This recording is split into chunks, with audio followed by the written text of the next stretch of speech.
Hello everyone, welcome to my YouTube channel. स्वागत आहे सगळ्यांचं रेखा मराठी ब्लॉगमध्ये.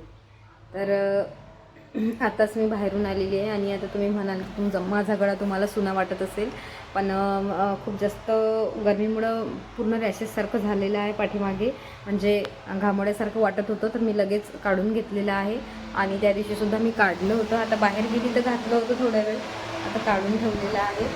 आणि आत्ता आलेली आहे या रूममध्ये. रूमचं सगळं आवरून घेतलेलं आहे. मग आठवलं मला की म्हणजे सकाळी मी पार्लरचं करून गेले होते तिकडे, तर सगळं पडून होतं, पावडरचा डबा वगैरे, वॅक्सिन वगैरे झालं तर सगळं असंच. तर आता हे सगळं लावलेलं आहे आणि थोडे कपडे आहे बाहेर, त्या आणते आता.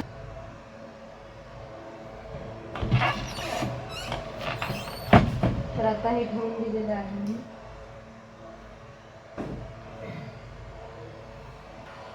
तर बेड माझा सगळा क्लीनच आहे, काही जास्त खराब नव्हतं. सार्थक तर नेहमी इतका करतच राहतो, तर इतक्याचं काही नाही, कारण तो तर रोजच करतो. इतका आता सवय झाली, किती क्लीन केलं तरी सार्थक थोडं कमीच क्लीन राहू देतं.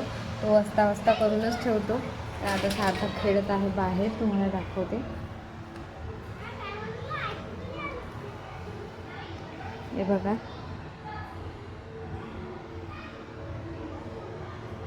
मुलांचं चालू आहे बाहेर खेळणं. तर आणि आज हे बघा, आंब्याच्या झाडाला जे नवीन पालवे फुटलेले आहे समोरच दिसत आहे. आणि माझं गुलाबाचं झाड उन्हामुळं गेलं. 2 दिवस गावाला गेले होते आणि मग घरी यांनी थोडं कमी पाणी टाकलं त्याला. 1st नंबरची कुंडी, त्याच्यामध्ये ऑरेंज गुलाब होता माझा फेवरेट.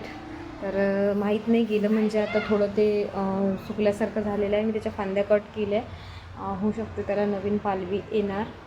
तर बघू आता नवीन पालवी येते की काय. तर आता आली आहे आतमध्ये आणि सार्थक खेळत आहे बाहेर. तर तोपर्यंत मी दार बंद करते, कारण सार्थक लवकर येत नाही खेळून आणि मग आतमध्ये मच्छर येतात, त्याच्यामुळं ही नेटचं दार मी बंद करून घेत असते. तर आता थोड्या वेळ आराम.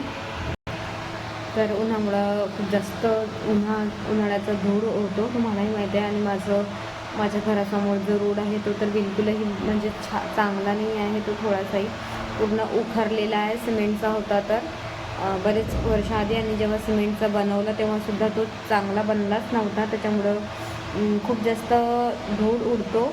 तर रोज समोरच एकदम TV आहे, TV वर सगळीकडे धूळच असतो. पार्लरचं जेही सामान आहे माझं इथलं सगळं त्याच्यावर धूळ असतो, जे रोज पुसावी लागते.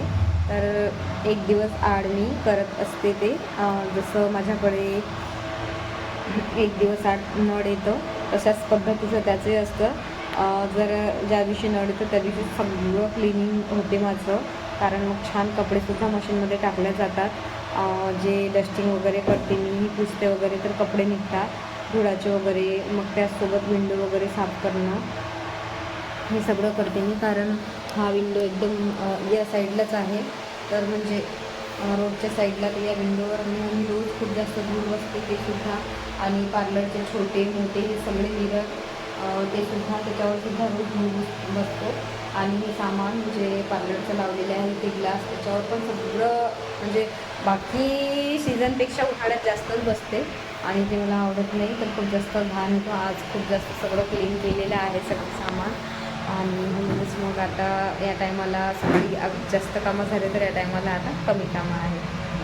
तर मग तुमचा झाला का चहा, आणि तुम्ही ब्लॉग कुठून बघता ते नक्की सांगा, नक्की कमेंट्स करा, म्हणजे मलाही माहीत होतं की कुठून माझे ब्लॉग तुम्ही बघता. तर आणि माझी इंस्टा ID रेखा वानखडे 10 आहे. सॉरी माझं स्टँड आता पडलं असतं खाली. तर इंस्टा ID रेखा वानखडे 10 आहे, तिकडे जाऊन नक्की फॉलो करा. व्हिडिओ आवडेल तर व्हिडिओला लाईक करा.